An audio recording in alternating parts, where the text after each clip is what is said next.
Trado. Ok. Então, peraí. Então, hoje nós vamos conversar com o querido Nogueira Neto. É uma grande honra. A Cris está falando que é uma grande honra ouvir dois ídolos. Obrigado, Cris. Muito obrigado, viu? Mas a nossa estrela hoje é o Nogueira, esse querido poeta, Isso. queridíssimo. Eu vou te falar uma coisa, Nogueira. Eu vou ser muito honesto, sabe? E vou deixar isso público aqui no começo do vídeo para ninguém ter dúvida. Eu trabalhei muitos anos com cordel e com repente aqui em São Paulo, basicamente com os poetas repentistas migrantes nordestinos, né? Que moravam em São Paulo durante muitos anos. Aí depois eu me afastei, fiquei alguns bons anos afastado, e eventualmente eu pescava uma coisa aqui, pescava alguma coisa ali, mas eu não estava mais daquele jeito que eu estava. Na pandemia, quando eu comecei a gravar meus cursos online, eu voltei a me inteirar disso. Então, eu comecei a retornar os contatos, comecei a, a voltar novamente aos poetas, a estrutura toda. E na pandemia, aquela loucura, tudo fechado, foi quando eu te encontrei, né? Quando eu vi a tua pesquisa no Prosa de Mestre, eu não o conhecia ainda, não conhecia a sua pesquisa, e quando a gente começou a trocar mensagem, eu falei, cara, o Nogueira, e olha, ouve o que eu estou te falando com todo respeito e toda admiração. Falei, o Nogueira é o cara que decodificou academicamente grande parte daquilo que eu estava vivendo. Então, para mim, cara, é uma grande honra, assim, porque eu me lembro cada mensagem que eu mandava para você, cada mensagem eu falava, cara, não é possível, meu, a gente começou a ter uma sintonia de pensamento, de pesquisa muito forte, né? E para mim foi muito importante, né? Ter um pesquisador repentista, cordelista e acadêmico como você, com título de doutorado, fazendo pós-doutorado agora. Então, é muito válido, assim, eu honro muito a nossa parceria que a gente está criando. Não nos conhecemos pessoalmente. Eu quero muito encontrá-lo, fazer um baião de viola com você, para a gente brincar um pouco eh, e falar de poesia, falar dessas coisas que a gente acredita. É assim, gente, eu estudo cultura de paz. Quem é meu aluno sabe que eu faço isso há muito tempo. Eu vou pedir só um minuto para vocês. Espera aí, aqui, só um segundo. Espera aí. E eu estudo cultura de paz há muito tempo. E uma coisa que eu aprendo na cultura de paz é que a gente não precisa conviver com quem pensa diferente da gente, né? É o base da democracia, né? Você ter um pensamento divergente não seria necessariamente um problema. Para mim, e eu gosto de pensar assim, de conviver com um diverso, mas quando a gente tem um outro profissional que pensa de uma maneira parecida, também é muito legal, né? É muito legal que é algo que fala assim, uau, isso aqui está me dando uma sensação bacana. Que bom que a gente tem um pensamento, né? Porque senão eu me via muito sozinho, cara. Muito sozinho fazendo essas pesquisas, falando o que eu falo, né?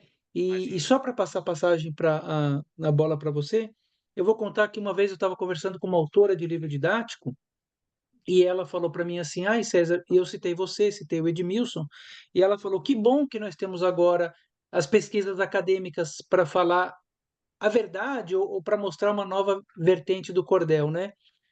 Aí eu falei, ah, professora, eu também fico muito feliz que hoje nós temos pesquisadores gabaritados e principalmente que conhecem a tradição, mas tudo que foi falado até então não foi nada acadêmico, foi puro achismo e fruto de preconceito. Então, recebendo aqui com muita alegria, com muita gratidão por você estar conosco aqui, o meu amigo, o meu poeta, Nogueira Neto. Palmas para Nogueira Neto.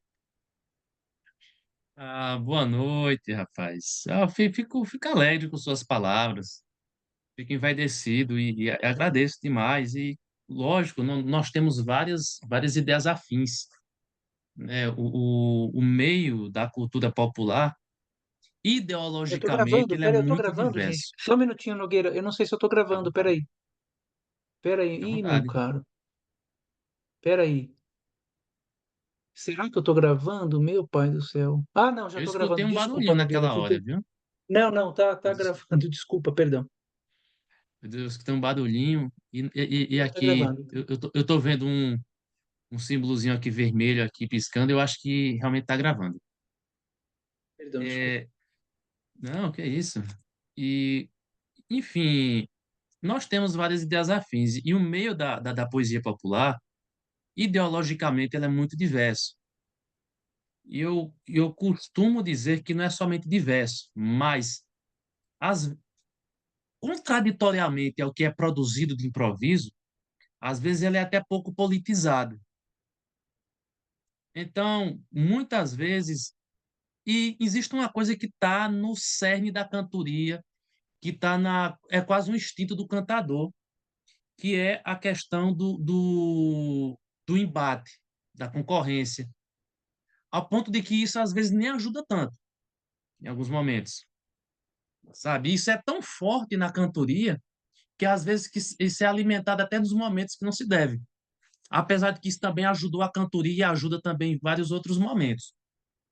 Então, logicamente, houve vários momentos que eu tive alguns posicionamentos que eu me senti um peixe fora d'água, né? E nesses momentos é importante você ter pessoas com quem você dialogue. E a própria cultura popular, às vezes, eu tenho a impressão de que o cantador ele foi tão discriminado, mas tão discriminado, que às vezes, ao mesmo tempo que ele defende o popular, ele quer se mostrar diferente dos outros populares, em outras manifestações populares. Então, existe uma gama de questões a se pensar na cantoria para se tentar compreendê-la, como ela chegou ao que é hoje em toda a sua grandiosidade e aonde ela pode chegar ainda e o que é e se existe ou não entraves que não fez ela ainda crescer mais do que cresceu. Mas tudo isso ocorre quando nós pesquisamos, quando nós refletimos, até porque o termo lugar de fala ele é muito polêmico, né? O lugar de fala ele pode ser um tiro no pé. Por exemplo, muitas pessoas, dando um exemplo que não tem nada a ver com cantoria, mas pode ajudar a compreender. Muitas pessoas que viveram na época da ditadura militar, se você perguntar a elas o que foi ditadura militar, elas podem não dar falar algo assim, não dar um testemunho satisfatório ou condizente com que todos os documentos, toda a historiografia da ditadura militar nos traz. Uma pessoa pode viver em uma cidade e não conhecer nada da história daquela cidade ou do contexto econômico e político daquela cidade. E está tudo bem se ela não conhecer, não tem problema, não tem nenhuma lei que a obrigue a isso. Mas é, o lugar de fala, ele precisa ser pensado dessa maneira, que não é só a fala pela fala, essa fala precisa ser qualificada também. E o repentista, quem conversa com repentistas, no caso de César Obeid, conhece muitos e dialoga, sabe que os repentistas são verdadeiros registros, arquivos com histórias sobre a cantoria, sobre a trajetória da cantoria, no campo da oralidade, mas muitas vezes, por não ser um pensamento sistematizado, mesmo sendo um registro, mas a análise desses registros, elas muitas vezes são carentes de certa profundidade. Ao mesmo tempo que ocorre isso na cantoria, César, ocorre também uma coisa que ainda é muito forte na cantoria, que é que você encontra até na própria produção poética, né? O cantador, o que eu entendo que é uma forma de defesa, é uma forma muito, uma retórica muito inteligente do cantador, dizer assim: eu não preciso estudar para fazer isso, eu não precisei pisar na faculdade para fazer isso. Que bom que não precisou, mas isso não significa que isso não vai ainda polir ainda mais. E o cantador não tem esse pensamento, às vezes, essa aversão à academia por acaso. Se você for checar o autor Nestor Garcia Canclini, quando ele fala em culturas híbridas, estratégias para entrar e sair da modernidade, vai ver que esse é exatamente um dos estigmas do folclore clássico, enxergar o popular como algo distante da academia, distante da sociedade, que tem que ficar isolado para ser preservado. Uhum. E muitas vezes muitos cantadores conviveram tanto com folcloristas que absorveram em parte esse discurso. É como se você entrar na academia fosse tirar um pouco da essência da poesia. Eu, particularmente, enxergo a poesia de uma forma mais lógica, talvez por ser um pouco cético também, como linguagem. A poesia é uma linguagem para mim. Eu acho que se explica melhor do que eu dizer, eu chego aqui em Pernambuco, vou para o sertão do Pajeú, eu sinto energia e a energia me invade. Isso não explica nada. É bonito, é romântico, mas isso não ajuda você a entender nada. Né? Você chega em São José do Egito, até as crianças fazem poesia, já nasce sabendo. Esse discurso ainda é alimentado e não ajuda a compreender o que é a cantoria, o que é a poesia. Não, não ajuda em nada, apenas romantiza, folcloriza, mas não ajuda a entender. E eu costumo ser lógico, cantoria é uma linguagem. E como uma linguagem, não tem essa de dom, fulano sabe e eu não sei.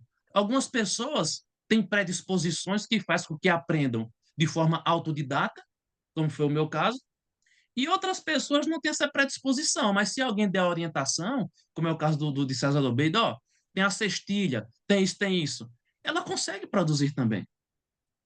Então, quando Você você está enxerga falando uma coisa, isso, fica à vontade, César. não, você está falando uma coisa muito interessante, né? Porque eu estou entendendo que você está falando o seguinte, que as poéticas populares, eu quando comecei a pesquisar os cantadores aqui em São Paulo, isso há quase 30 anos, eu perguntava, mas eu entendia que tinha uma rima, eu sabia que tinha uma estrutura de, né, o rimando segundo com quarto, eu já entendia mais ou menos o caminho. Aí eu perguntava, mas como que é isso? Aí eles viravam para mim e falavam, meu filho, isso é dom. Eles davam risada, apontavam para o céu e falavam que é dom.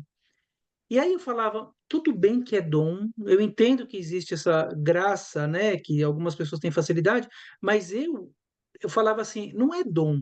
Porque rimando o primeiro com o quarto e com o quinto, o segundo ele está rimando com o terceiro, o tamanho do verso é o mesmo. Aí eu não encontrei ninguém lá, e na época não tinha YouTube, não tinha material, e os livros disponíveis eram totalmente folclorizados e preconceituosos. Eu, inclusive, comecei a estudar a literatura de cordel, porque o que eu lia nos livros não era o que eu via dos poetas. Eu li uma produção poética gigantesca, uma série de requisitos estéticos da poesia de uma grandeza sem tamanho, e eu vindo aquelas bobagens dos livros clássicos, né?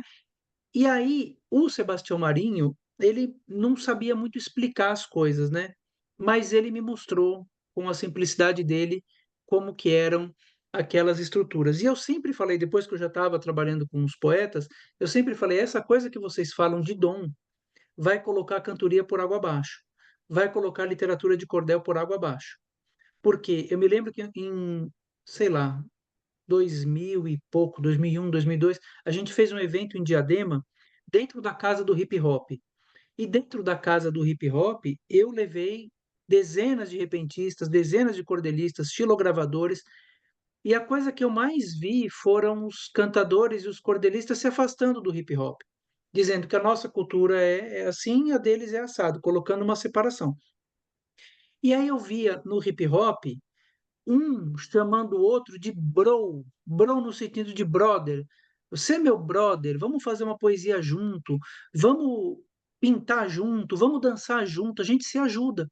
E você vê que as autorias das poéticas nordestinas do sertão são quase que invariavelmente individuais, né?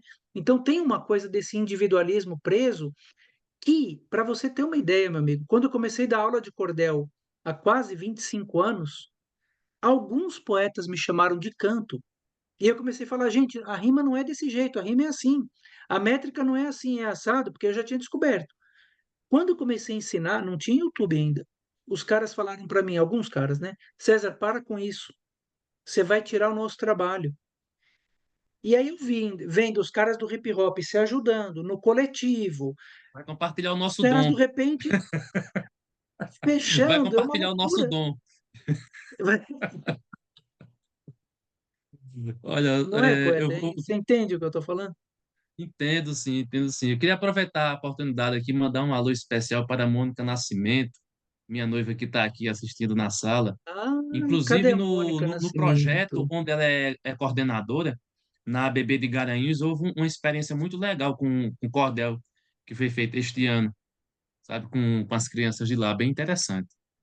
Legal. Mas, retornando, César, é muito bom você falar isso para as pessoas compreenderem. Não faz sentido dizer que é um dom. Eu vou falar por mim. Eu cresci, é, entrei na escola, pisei na escola aos 8 anos de idade, que eu comecei a frequentar a escola. No entanto, mesmo frequentando a escola aos 8 anos, a partir dos 5, meu pai começou a me alfabetizar em casa. Então, eu já entrei na escola alfabetizado. E aí, quando. E o método foi muito direto, que o meu pai me ensinou, né? Era uma cartilha de ABC, um lápis, uma borracha, um caderno, B com Abá, B com Ebé, P com Apá, e por aí vai. Mas. E não tinha livros lá em casa, né? Qual era uma das poucas fontes de leitura que eu encontrava em casa? Era um pouco de depois, né? Mas assim, inicialmente era um dicionário que tinha lá, que o meu pai tinha um mini dicionário, e cordéis. Então, os cordéis eu utilizei para desenvolver a minha leitura. Então, isso já me deu o quê? Um costume, uma adaptação com essa língua. Eu costumo dizer que a minha educação foi bilíngue, porque ao mesmo Uhum. tempo que eu aprendi a escrever, eu aprendi a linguagem da métrica lendo os cordéis. Foi uma espécie de educação bilíngue, digamos assim. Então, olha, o que se chamou de dom, na verdade, é uma convivência com essa linguagem. E além Hum. de eu estar lendo, a minha afinada mãe, é, ela sabia vários cordéis. Ela declamava centenas de estrofes, cordéis que ela fazia décadas que não tinha lido. Então, o meu ouvido começou a se acostumar com isso. Meu ouvido começou a se acostumar com a métrica. Meus pais não eram assim apologistas assíduos, mas de vez em quando meu pai colocava um LP. Veja que eu não estou mais tão jovem assim. Eu colocava O um, poeta um LP de explica, cantoria. explica o que que é apologista, por favor. Boa pergunta, boa observação. Apologista é como são chamadas aquelas pessoas que admiram os cantadores, que frequentam cantorias ou que promovem cantorias. Então, tem uma cantoria. Tem aquelas pessoas que vão frequentar a cantoria por curiosidade, e tem um apologista que toda vez que tem uma cantoria, ele está lá apoiando o cantador. E muitas vezes até faz uma cantoria na casa dele também. Então, aquele cara que acompanha a cantoria, que promove cantoria, que está sempre prestigiando os cantadores, né, são chamados de apologistas. Então, os meus Uhum. pais, eles não eram apologistas, mas, vez por outra, meu pai colocava um LP de cantoria, uma fita cassete. Então, o meu ouvido já tinha um certo costume com, com a cantoria. Só que aí não veio essa ideia do dom. Eu não escrevi nada, estrofe nenhuma. Mas eu gostava muito de ler, de tentar escrever, certo? E aí, quando chegou aos 16 anos, César, olha só, que é tudo uma questão de alguém chegar e dar um empurrãozinho. Eu costumo dizer que eu aprendi, comecei a escrever cordel para transformar uma mentira em verdade. Como assim? É, sabe que adolescente é muito influenciável, né? E por volta daquela época de final dos anos 90 para o começo dos anos 2000, tinha aqueles Cuidado com o que você cantores. vai falar, que a Mônica tá ouvindo, hein? Eita, rapaz, acabei Cuidado com o revelando seu aqui umas coisas. discurso aí, Eu vou Mônica. tentar, eu Tem que vou ficar tentar atento com o evitar. poeta. Eu não vou nem dizer em que série eu estudava para não revelar a idade. Isso, para não revelar. Então, o que ocorre? Naquela época, a mídia estava divulgando muito cantores tocando com teclado, né? Tinha Frank Aguiar lá e tinha seus teclados, não sei o que lá, aquela coisa toda. E aí eu comecei a querer aprender a tocar teclado. Tanto que eu comecei a fazer um curso de teoria musical no IF um tempo, e tinha um lugar lá que tinha um curso de teclado, um curso de teclado, não, um curso de música, né? De aprender partitura musical e tudo mais. E eu fui para esse curso. E aí, nesse curso, tinha vários instrumentos musicais, né? Que às vezes você aprendendo lá e ficava mexendo. E em um determinado dia, eu peguei o pandeiro e comecei cantando uma embolada que não era minha, mas que eu conhecia, porque eu escutava, que era da dupla, porque até acho que vive em São Paulo, que é Pardal e Verde Lins, né? Canta. sim. Eu não sei Entendi. nem se estão vivos Depois que você ainda. terminar o teu raciocínio, você vai explicar o que é embolada. Termina o Ah, tá raciocínio. bom, vou explicar. Porque embolada é um tipo de improviso diferente de cantoria, que em vez de acompanhar com a viola, é acompanhado com pandeiro. E Repete, diferente do poeta, por favor, repentista, repete. Repete, sabe por quê que eu vou pedir? Porque em muitos livros didáticos, eles colocam no mesmo lugar mistura. a embolada e a cantoria. Então, repete, por favor, para se algum autor de livro didático estiver ouvindo, explica para gente qual que é a diferença da cantoria para a embolada. A diferença é radical. Acho que a única semelhança em muitas coisas é a rima métrica ou a cestilha, mas a diferença é radical. Por quê? O repentista, tirando a parte das canções e alguns poemas, oficialmente espera-se que ele improvise do começo ao fim. Motes decassílabos, o galope à beira-mar, mote em sete, cestilhas. Quando chega na parte do embolador, não. O embolador não tem a obrigação de improvisar todo o tempo. Muitas emboladas são histórias que ele escreve e decora antes, e todo mundo sabe. O Capeta e a Caveira, Futebol no Inferno, muitas histórias que são conhecidas no meio da cantoria. E no máximo que ele improvisa são quadras, que muitas vezes dá para perceber que até as quedas são um pouco repetidas às vezes. E isso não é demérito, porque todo mundo sabe que ele está fazendo isso.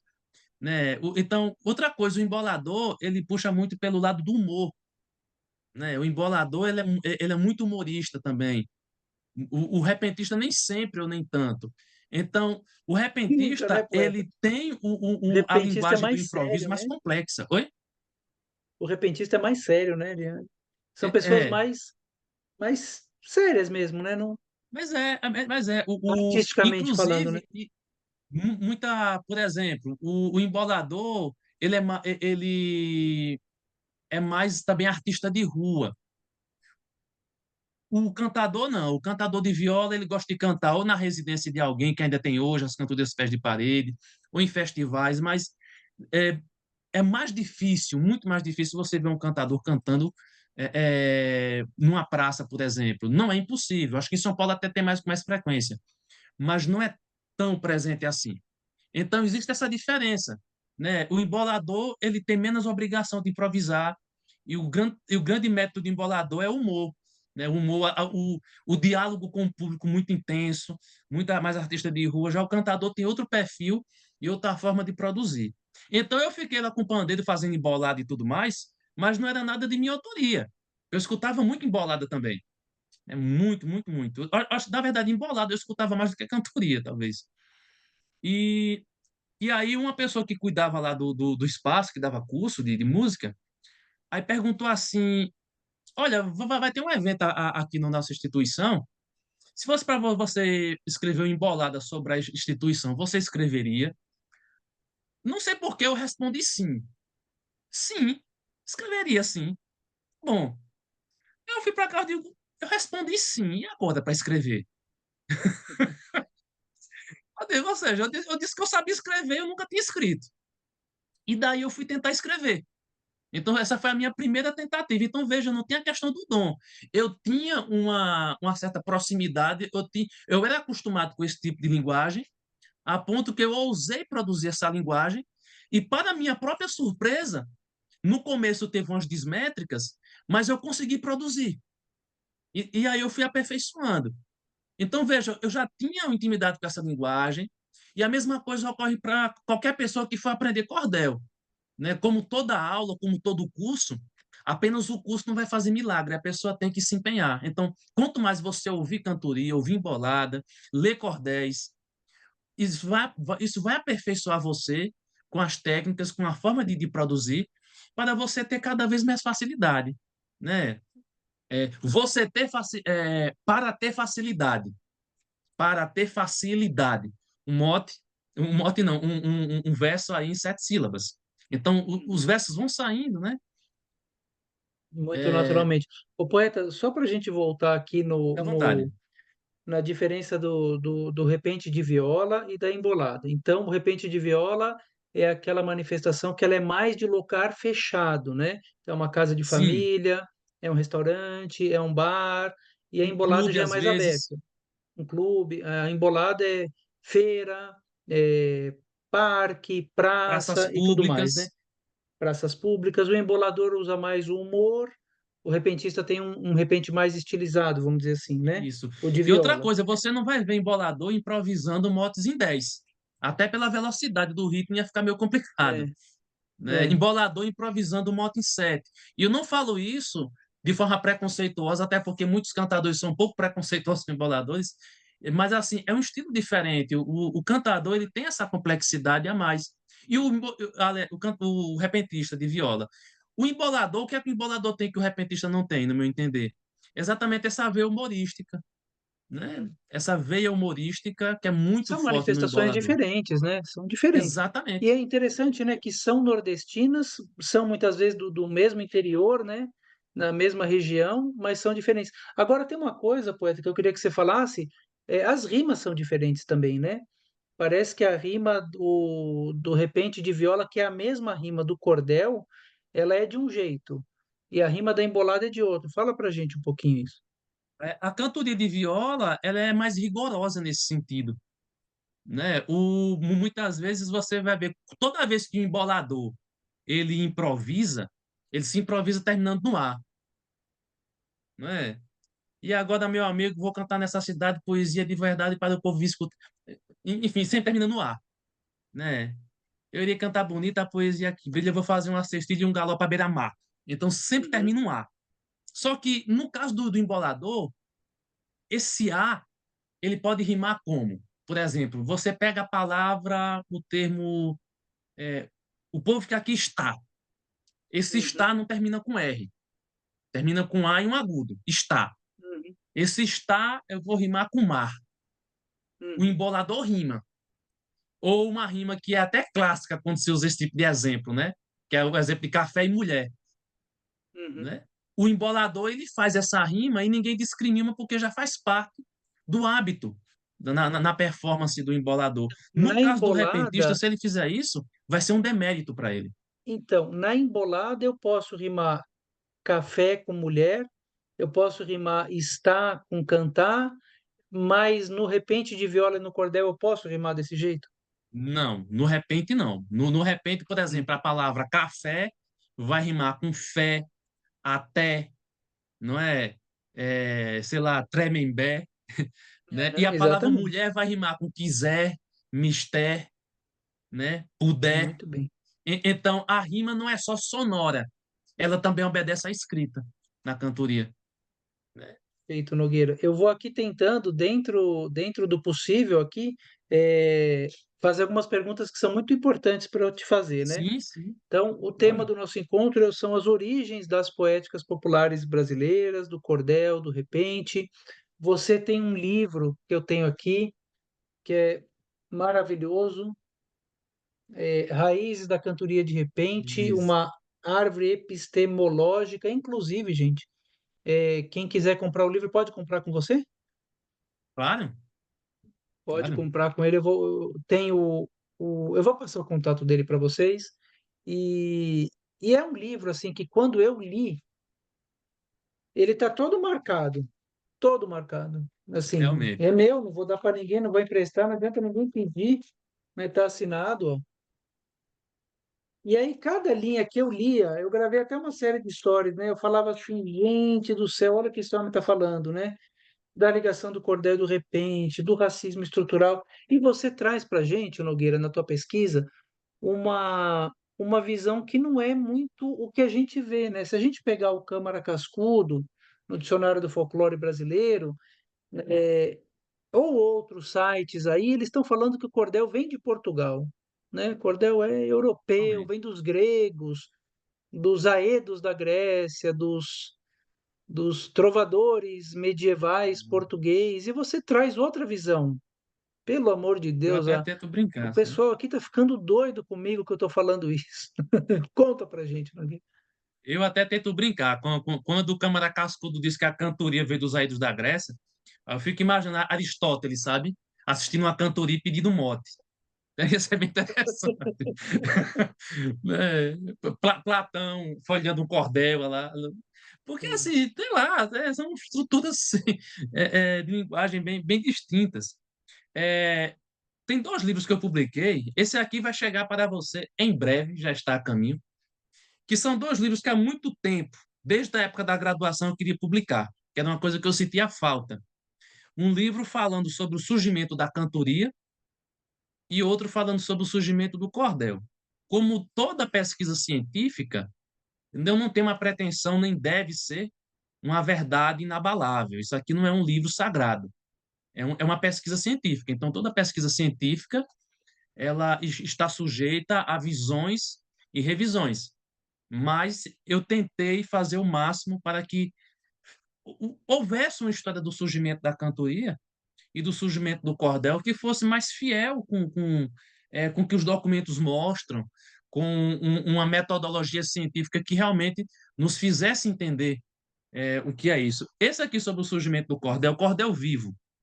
Primeiro o título, né? Se você pegar os dois títulos do meu livro, isso aqui, As Raízes da Cantoria de Repente, uma árvore epistemológica. Eu trago a ideia de árvore, por quê? Porque essa metáfora traz a ideia de que a cantoria não tem só uma raiz, tem várias raízes, ela dialoga com vários povos, mas existe uma essência. E no cordel vivo, primeiro o título, né? Cordel vivo, que desconstrói a ideia que ainda é tão alimentado de que o cordel está em vias de extinção. Silvio Romero, no século XIX, dizia isso.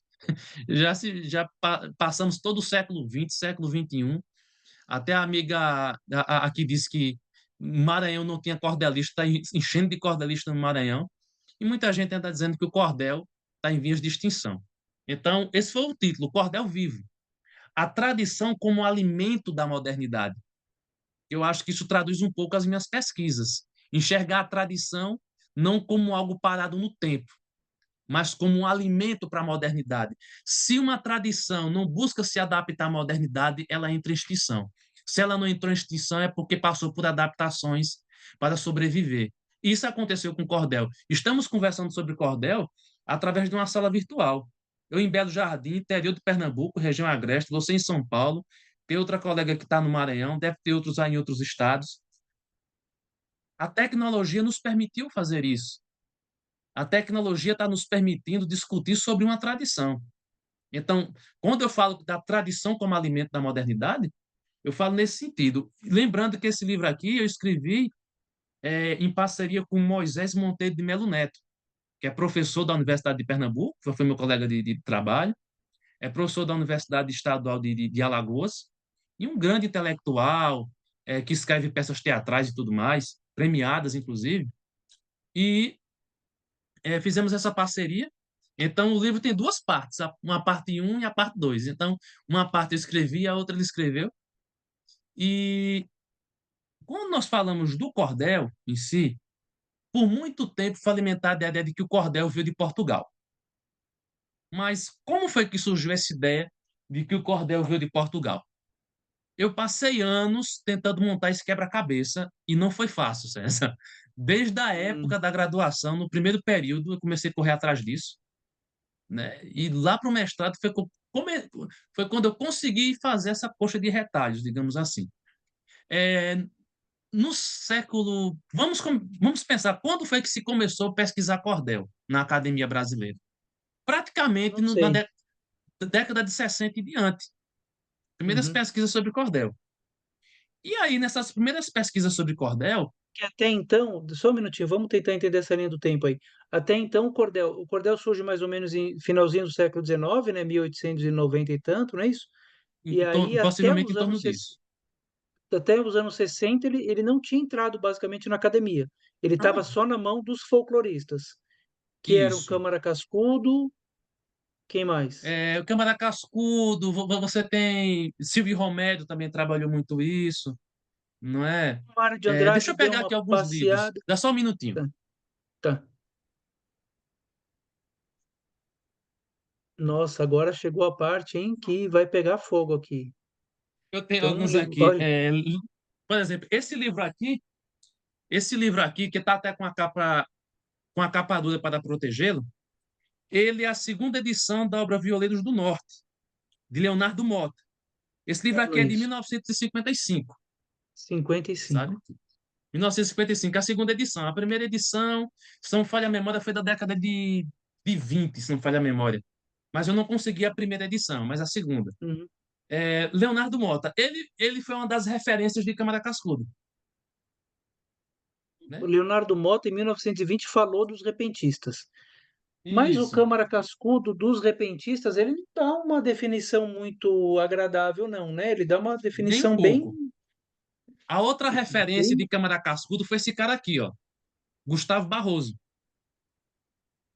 ao Essa som da edição viola. que eu tenho, essa minha edição é de 1949, mas a primeira edição foi bem antes. E tem outros aqui que eu poderia trazer, enfim. O que é que eu quero dizer com tudo isso? É que os folcloristas, existe um pesquisador que defendeu uma tese de doutorado falando sobre a trajetória do folclore no Brasil, que foi Rodolfo da Paixão Vilhena, acho que esse é o nome, não lembro direito, que ele fala sobre projeto e missão. E ele fala que houve uma luta muito grande porque os folcloristas queriam tornar o folclore um curso universitário. Naquela época, começo do século XX, o surgimento das universidades, e eles não conseguiram tornar o folclore um curso universitário. E um dos grandes problemas é que eles queriam que o folclore fosse um campo de estudo científico, mas claramente na academia, as pesquisas folclóricas, elas não tinham um rigor metodológico científico. As pesquisas folclóricas não tinha e não tem uma metodologia científica bem definida e clara. E isso é o grande demérito do folclore. Qual é o mérito do folclore? O mérito do folclore é que, por causa dos folcloristas, nós temos um registro muito vasto da produção poética. Mas as pesquisas não são nada legais, né? Não tem uma análise. Quando você fala assim que as pesquisas não são legais, significa o quê? Elas carregam o quê? Preconceito, por exemplo? Racismo. Câmara Cascudo embranqueceu vários repentistas. Eu coloco isso aqui na minha pesquisa. Vários repentistas Você fala direitinho. que quando mesmo que eles tenham um pouquinho de racismo também velado, que era muito presente na próprio meio acadêmico da época, mas Uhum. vários repentistas que Leonardo Mota, que Gustavo Barroso mostra como negros, Câmara Cascudo omite a cor desses repentistas. E ele Então, não faz isso por acaso. peraí, Nogueira, peraí. Então, esses caras que você está mostrando, que serviram de base para o Câmara Cascudo, citavam que esses cantadores eram negros. Sim, E aí o Câmara Cascudo não cita que eles eram negros. omitiu a cor. Omitiu a Simplesmente cor. omitiu. Por Simplesmente quê? omitiu. Por E eu quê? lancei esse questionamento, mas por que ele omitiu a cor? Aí teve outro livro que me ajudou a entender isso. Deixa eu ver se eu acho aqui outro livro. Ah, tá por aqui. Gente do céu, que coisa, né? O outro livro tem em algum lugar. Enfim, infelizmente eu não estou achando esse outro livro agora, mas o outro livro que eu ia trazer para você é um livro que se chama A Invenção do Nordeste. A Invenção do Nordeste, de Durval Muniz Albuquerque. Esse Hum. livro, A Invenção do Nordeste, ele me ajudou a compreender por que Câmara Cascudo omitiu. Porque era uma Pelo amor de época, Deus, por que que o Câmara Cascudo omitiu? porque, em primeiro lugar, existiu no Brasil um movimento eugênico muito forte. Existe até uma pesquisadora da USP, né, Lilia Schwartz, que ela tem uma pesquisa muito boa sobre isso, na obra O Espetáculo das Raças, que ela mostra que a Universidade Brasileira da época tentava defender, com pesquisas também rasas, a ideia de pureza racial, é, uma hierarquia racial. E, logicamente, quanto mais branco você fosse, era mais inteligente, teria mais cultura. Isso se refletiu até nas políticas públicas de educação, né? Enfim, então, o pensamento acadêmico era esse. Então, a partir do momento que uma determinada manifestação fosse feita por pessoas do meio popular, logicamente, no contexto brasileiro, em sua maioria negra, era visto como uma cultura inferior. O próprio folclore, ele, ele usa o termo folclore para negar às camadas populares o termo cultura, né? Para enxergar a cultura das camadas populares como algo em extinção.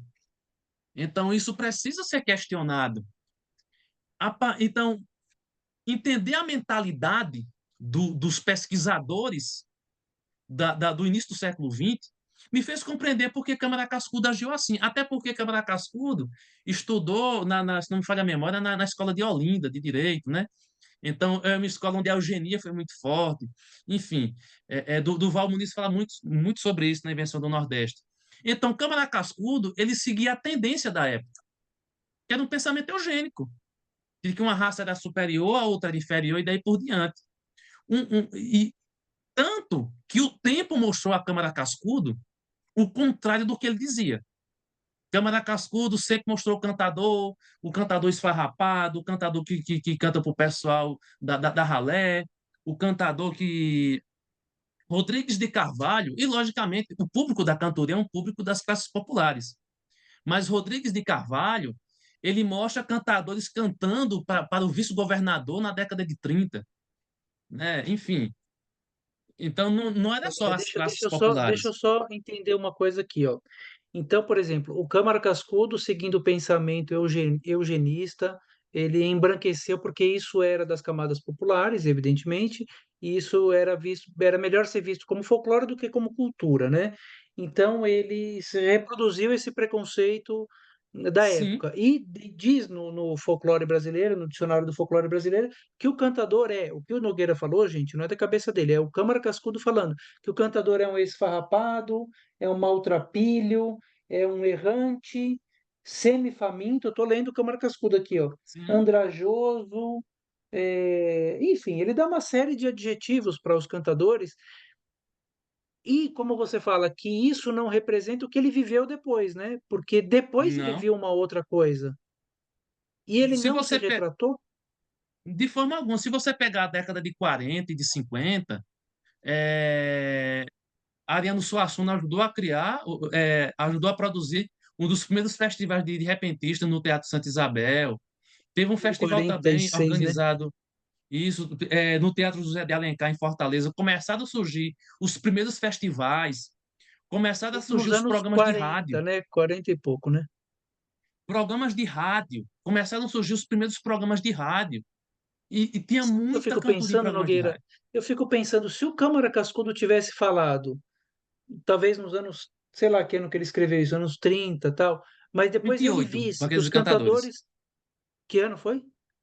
1938, se não me falha a memória. 38. Aí, se logo depois começaram os festivais, os cantadores estavam no rádio, ele mesmo tirou uma foto com o Otacílio Batista. Eu fico pensando assim, uma especulação, né, antropológica. Será que se ele tivesse colocado isso no livro, ou uma retratação, falando, gente, olha, eu falei sobre o cantador dessa maneira, mas hoje os cantadores estão no Teatro Santa Isabel, estão fazendo esses congressos, estão cantando para vice-governador, poderia mudar alguma coisa? Na verdade, cantar para vice-governador, cantar para as elites, era algo que está registrado já na década de 30, já bem antes disso. Né? Olha só, Câmara Cascudo, ele presenciou o cantador ganhar espaço na mídia, Né? E não mas ele falou sobre nunca isso. escreveu uma linha sobre isso, porque isso contradizia tudo que ele esperava que acontecesse com a cantoria, que era ser extinta. Que ela ia morrer, que ela ia virar uma peça de museu. Ele nunca escreveu uma linha sobre isso. E aí é a parte que me incomoda, porque ele é tido como alguém intocável, que não se pode falar da fragilidade da pesquisa dele, e é como se fosse o grande defensor, a grande referência da cantoria é a obra dele, que detrata o cantador. Então isso é uma coisa que sempre me incomodou. Né? Tanto É. que tem um capítulo aqui no meu livro, quando o título dele é o seguinte, que está aqui, que Câmara Cascudo e o Racismo Velado, que é onde eu Uhum. mostro que Câmara Cascudo ele foi extremamente preconceituoso, não só dessa forma direta, mas de formas indiretas também com a cantoria. Né? Esquecendo os poetas, né? Quando ele fala que a cantoria veio dos aedos da Grécia, ele apenas E você diz, ia ele falar não isso. traz Peraí, nenhuma comprovação. deixa eu só falar agora. Você estava falando, por que que você estava tentando entender por que que as pessoas dizem que o cordel e a cantoria vêm da Europa. Isso. Até hoje, César, o currículo escolar. ele é eurocêntrico. Existe uma educação muito eurocêntrica no Brasil. E, logicamente, existe uma tendência, ou houve uma tendência muito forte na historiografia, em explicar tudo vindo da Europa. O que tem de manifestação afrodescendente, que é dita como europeia, é uma coisa, algumas coisas que são surreais. Cidades no, Exemplos para gente.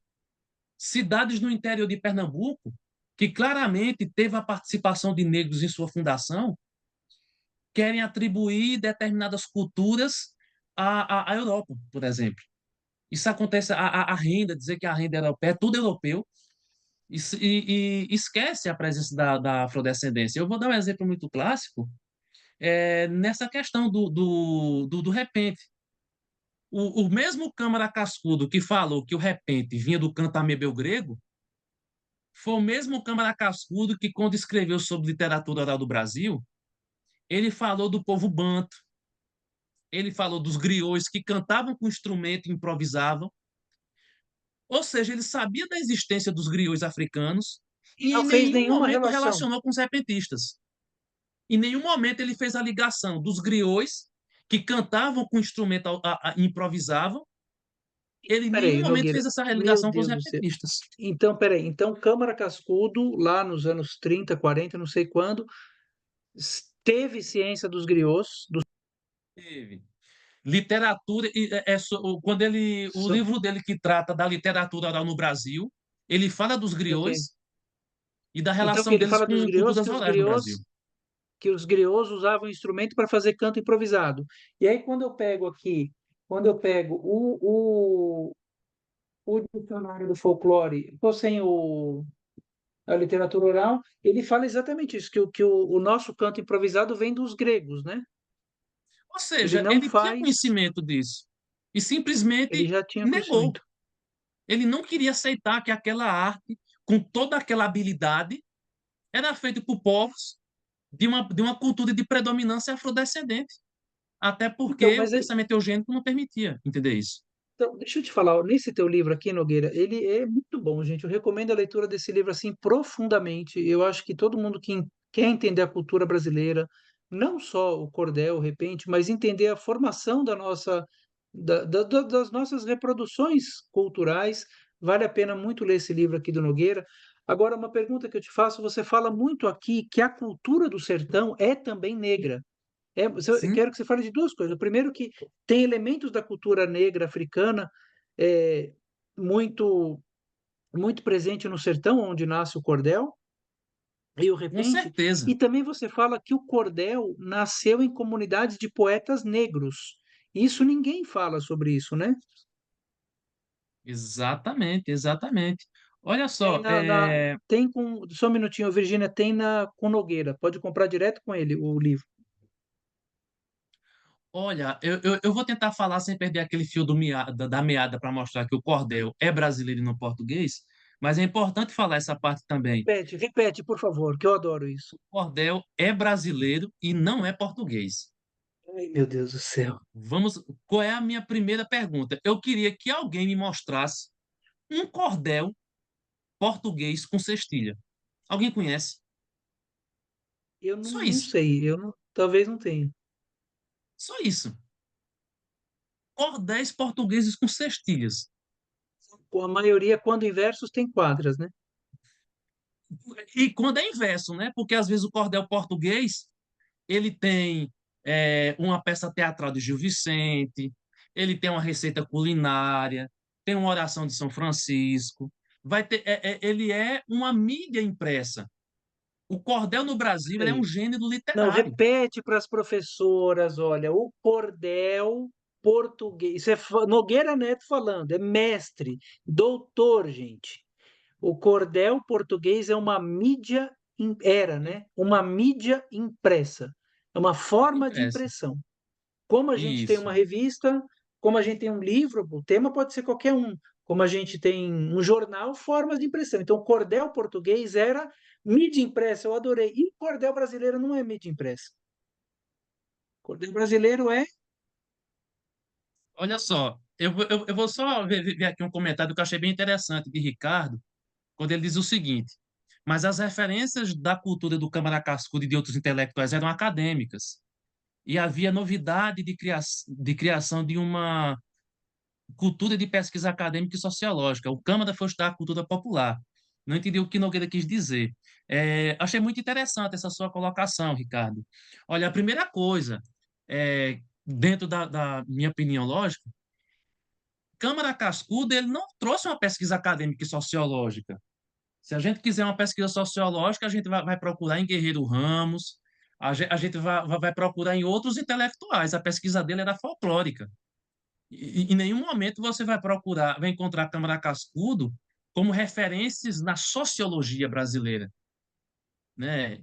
Isso não vai ter. Outra coisa, essa ideia de que estava se construindo uma cultura no Brasil, logicamente, estava se criando uma ideia de uma cultura brasileira.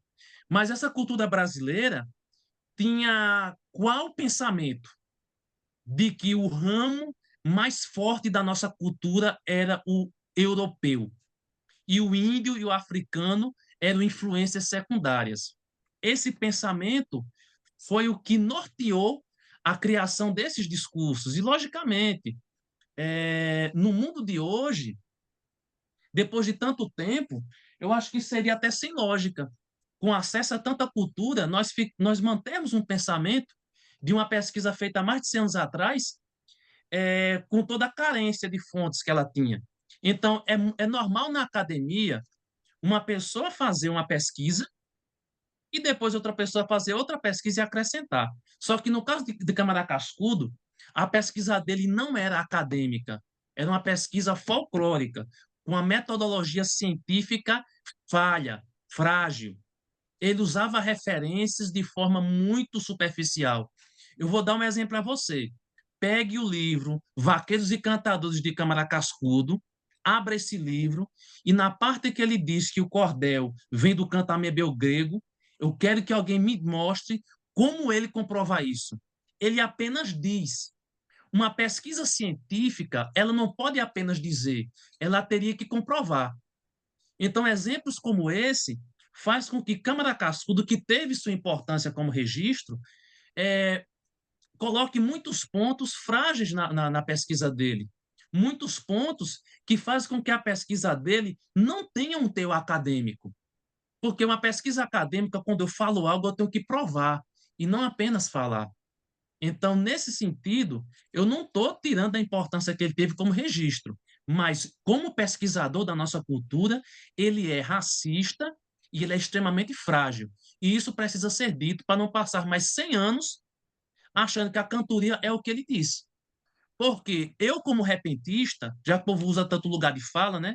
Eu, como repentista, li a Câmara Cascudo no início da graduação e vi ele falando de um tipo de cantoria que eu não vivia. Uhum. Eu dizia, que cantoria é essa que ele está descrevendo aqui, que é totalmente diferente da cantoria que eu vivo, né? Que cantador é esse que ele está falando? Que é muito pelo contrário, eu acho que os cantadores, ele faz com que os cantadores são esfarrapados. Eu digo o contrário. Os cantadores, eles são vaidosos até demais da conta. Uhum. Eles são até mais vaidosos do que deveriam. É uma vaidade que às vezes flerta com arrogância, não é? O cantador, se você pegar a foto de cantadores da década de 40, que era comum para a época, estão sempre usando terno, gravata. Eles se preocupavam com a imagem. E Câmara Hoje, né? Cascudo Eles são fala uma muito, coisa se completamente vestem muito bem, diferente, né? É. Ô né? Nogueira, agora deixa eu falar uma coisa assim, sabe? Essas discussões sempre vão ter, né? Quando você fala isso, e eu tenho dito isso também, não é que a gente está desmerecendo o Câmara Cascudo. Não, Eu penso, de maneira alguma, a obra do Câmara Cascudo é gigantesca, é válida, é muito importante. O que acontece é o seguinte, ele viveu uma situação e que ele retratou dessa maneira. Depois ele viveu outra situação, ele conheceu, e até eu entendo que nos anos 30 ele tivesse muita dificuldade para ter acesso a cantador. Então, muito provavelmente ele encontrou algum cordelista pedinte, esfarrapado? Sim, deve ter achado em algum lugar. Mas ele disse como isso sendo o cordel, como o repente. Depois ele teve acesso a outras formas de expressão dessas manifestações, a cantoria de viola e o cordel. Não se retratou. E qual que é o problema? Eu não tô nem aí pro Câmara Cascudo, gente, com todo respeito, assim, o Câmara Cascudo não me interessa. Me interessa por quê? Porque hoje você pega sites oficiais como o da Academia Brasileira de Cordel, o do Brasil Escola, o do Nova Escola, do Brasil Educação, sites oficiais que reproduzem esse mesmo método dele. E aí, qual que é o problema? Um autor de livro didático vai pegar onde? Ter acesso à pesquisa do Nogueira, não vai ter acesso a minha, se ele não olhar o meu vídeo, ele vai pegar nos sites oficiais. E aí o autor do livro didático diz o seguinte, gente: o cordel vem de Portugal porque era pendurado em barbante e é poesia de baixa qualidade com rima de qualquer jeito. E é pendurado em barbante. Aí quando chega na escola, a professora olha isso reproduzindo um pensamento folclórico do Câmara Cascudo ou das pessoas que perpetuam isso até hoje nos sites oficiais de educação. E aí, quando chega na escola, como que o professor trabalha a literatura de cordel? Ele pendura um barbante de ponta a ponta, joga uns folhetinhos ali feitos com imagem e xilogravura e não se preocupa com a poesia. E o que o Nogueira está falando, o que eu estou falando, que os poetas, alguns poetas, né, novos, nós novos, não somos novos, nós estamos falando há muito tempo, é que o cordel é uma estruturação poética que envolve modalidades poéticas como sextilha, cetilha, oitava, décimas, martelos e galopes, com as rimas com exatamente o mesmo som, ou seja, o que define o cordel não é o barbante, não é nem mesmo a xilogravura, é a estrutura poética. E aí, reproduzindo esse pensamento folclórico, você cai na sala de aula mais um folclore reproduzido, e não adianta. E outra coisa do folclore, no folclore, geralmente, a gente não sabe a autoria. Quem que inventou a barata diz que tem sete saias de filó? Quem que falou ciranda, cirandinha, vamos todos cirandar? A literatura de cordel e o repente, a gente sabe quem são os autores. Então, por isso que a gente prefere dizer que esse universo pertence às culturas populares, né, do Nordeste brasileiro. Pronto. Agora, só de desvendando a história do cordel, se é brasileiro, se é português, e eu falo isso com muita tranquilidade, César, porque se tem uma coisa que você se acostuma em sala de aula, é dialogar com pessoas que têm um pensamento contrário ao seu, né? E aí eu queria aproveitar esse momento para, finalmente, que eu acho que é o mote do nosso encontro, né? Falar se o cordel é português ou é brasileiro, pegar um gancho aqui no comentário de Ricardo, que eu acho que é algo muito presente pelo Brasil afora, quando fala. Também acho que o cordel veio de Portugal, veio de uma classe letrada. E realmente, o cordel veio de Portugal. O que não veio de Portugal foi a narrativa em cestilha. Essa foi produzida no Brasil, né? O cordel veio de Portugal, que é o quê? A mídia impressa, né? A mídia impressa veio, como cordel veio de Portugal. Mas, como eu estou dizendo, na década de 60, quando as pessoas começaram a pesquisar cordel, o que foi que elas encontraram? Elas buscaram referência em Silvio Romero, né? O que é que Silvio Romero dizia? Silvio Romero dizia o seguinte: Silvio Romero dizia que o cordel estava em vias de extinção. Vamos. E aí, como Silvio Romero, que foi um crítico literário eugenista, só para você ter uma ideia de quem foi Silvio Romero, na crítica literária dele, ele dizia que Machado de Assis era um grande escritor, mas não podia dar voos mais altos na literatura por conta da cor da sua pele. Essa é a referência que usaram para falar que o cordel estava em vias de extinção, que era o pensamento eugênico da época de Silvio Romero. E Silvio Romero diz o seguinte: Silvio Romero, ele se. Como que o cordel no século XIX estava em vias de extinção? Se você não vai encontrar cordelista brasileiro no Nordeste produzindo cordel na metade do século XIX. Faz algum sentido isso? Não. Por Está falando quê? do cordel Porque português, né? ele estava se referindo aos cordéis que vinham de Portugal. Por quê? Durante o século Sim, XIX, sim, a sim, mídia sim, sim. impressa no Brasil estava crescendo. Estava surgindo Crescendo. jornais, o Diário de Pernambuco, jornais da Bahia. Então, o surgimento da mídia impressa no Brasil fez com que essa vinda de cordéis de Portugal, com mídia impressa, deixasse de vir e começasse a entrar em extinção. Tanto que, nos livros de ensino médio, nas aulas de literatura, fala durante o romantismo do romance de folhetim. O que era o romance de folhetim? Era exatamente o jornal, e no jornal vinha um folheto com a parte do romance, aí no outro dia vinha outra parte do romance para o leitor comprar o jornal do outro dia. Veja, era um folhetim, mas não era um folhetim que tinha cestilha, era um folhetim que tinha prosa, que é isso que se herdou de Portugal, a mídia impressa. Então, o Silvio Romero se referiu ao cordel de Portugal, e na década de 60 os acadêmicos confundiram e acharam que ele estava se referindo aos folhetos. Até porque quem é do Nordeste, quem conversou com pessoas da década de 50, de 60, sabe que nas classes populares ninguém chamava isso de cordel. Ninguém Era chamava. folheto, era romance. O termo cordel foi importado. Esse termo não era nem Isso, utilizado. então, isso é muito legal, gente. Eu acho que vale a pena ouvir o Nogueira de novo, né? É, eu dei aula de cordel, eu comecei a dar aula de cordel há 25 anos, em Diadema, uma cidade próxima a São Paulo, e eu dava aula para adultos que faziam EJA, Educação de Jovens e Adultos. Então, isso foi no comecinho dos anos 2000. Então, eram migrantes que chegaram aqui em São Paulo, vamos dizer, nos anos 90. Nordestinos que chegaram nos anos 90. Vamos colocar uma média assim. Eram jovens e adultos também. E aí eu falava, gente, eu vou dar aula de literatura de cordel para vocês. Vocês sabem o que que é isso? Nogueira, sem brincadeira. Duas ou três pessoas levantavam a mão. Tinha uma plateia de 90% de adultos nordestinos do interior, porque quem migrou, isso é importante a gente saber, quem migrou para São Paulo, quem veio para São Paulo, a maioria foi sertaneja. É onde nasce o cordel. E aí os caras falavam assim: não sei, não conheço cordel, mas quem aqui conhece romance? Folheto, história de Trancoso, poesia em verso. Gente, aí todo mundo levantava a mão. Então, o que você está falando, gente, vale a pena deixar registrado é que até os anos 60 não se conhecia o termo literatura de cordel. Os poetas chamavam de folheto, romance. Aí, como o Nogueira está falando, gente, isso é muito importante, o Nogueira. É assim, que eu acho que você está dando uma pérola. O Silvio Romero se referia à extinção do cordel ou ao cordel pendurado em barbante, ao cordel português. Isso sim é verdade. O nome, porque era pendurado em barbante, vendido em feira, isso é ibérico.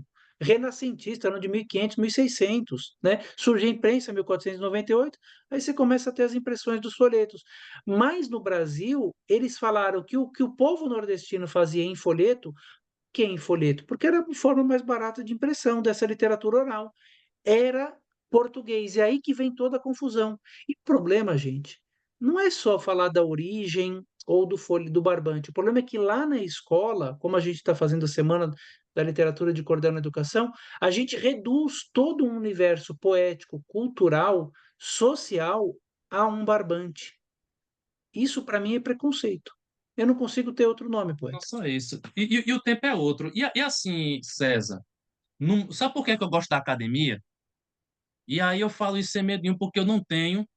é, é, eu não tenho medo de dar a cara a bater quando eu digo que Câmara Cascudo ele não fez isso por desconhecimento. Ele fez isso por um pensamento racista e elitista. Ele não aceitou que a cantoria cresceu. Ele não aceitou que o cordel sobreviveu e cresceu. Ele não aceitou, que não era a perspectiva dele.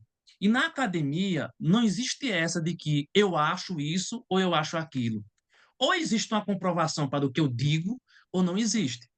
Então, durante décadas, se ficou falando o quê? O cordel veio de Portugal porque Silvio Romero dizia isso e pronto.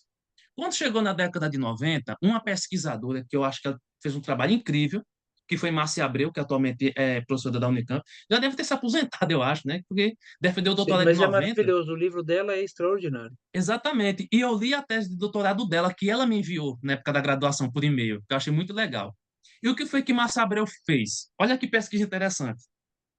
Ela foi a Portugal, foi em várias bibliotecas de Portugal, as mais famosas e antigas, pegou cordel do século XV, cordel do século XIV, cordel, aliás, século XV e diante, né? Século XVI, cordel do século XVII, cordel do século XIX. Ela pegou os cordéis dos últimos 400 anos, praticamente, em Portugal, e comparou com os cordéis Nada, brasileiros. nada E o que, semelhante, né? E qual foi a conclusão que ela encontrou? Os cordéis em Portugal, nenhum deles tem aquilo que tem no cordel brasileiro, que é o quê? Uma narrativa em sextilhas. A narrativa em sextilhas é uma peculiaridade dos cordéis produzidos no Brasil. Isso não estava sendo produzido em Portugal. Isso é um fato. Para você desconstruir isso, você tem que ir a Portugal e ver se encontra cordéis do século XIX, XVIII e XVII fazendo isso. Porque Márcio Abreu foi lá, procurou e não encontrou. Então, Nogueira, isso é um fato. é um fato. E outra coisa também, né? O cordel brasileiro associado à cantoria, né? Como esse cordel que nasce desse seio poético do improviso, como literatura oral. E os próprios cantadores, em algum momento nas cantorias, isso até recentemente, né? Até os anos 70, 80, sei lá, eles paravam a cantoria para recitar os cordéis. E recitava aqueles cordéis longos, e às vezes usando até a própria viola, ou somente falando. Hoje o cordel não está mais na cantoria.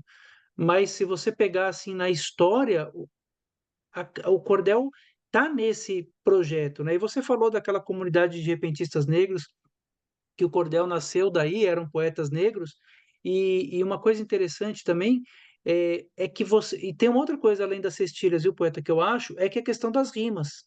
Não há também, em outras formas poéticas, sejam de improviso ou de literatura oral, essa exigência com as rimas, que só tem aqui.